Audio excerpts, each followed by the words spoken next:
Peristiwa Putri Aryani diberikan Golden Buzzer oleh Simon Cowell di acara America's Got Talent atau AGT pada 7 Juni 2023 lalu kini menjadi perbincangan dunia.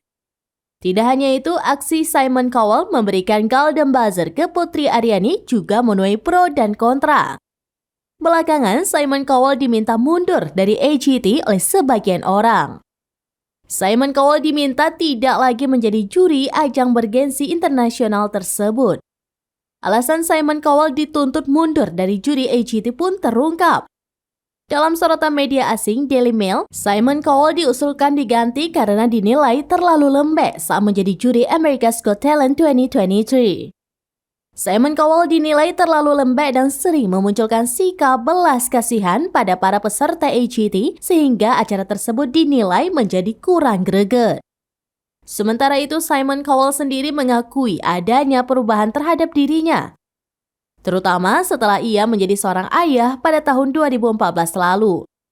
Meskipun sebagian besar menyukai kepekaan yang diperoleh Simon selama bertahun-tahun, ada pemirsa yang merindukan hakim yang kejam. Beberapa pengamat percaya bahwa sejak Simon menggantikan Howard di AGT pada tahun 2015, acara tersebut menjadi lembut dan membosankan. Yang lain juga percaya AGT menjadi terlalu baik dan positif dan kehilangan versi tegas dari Simon.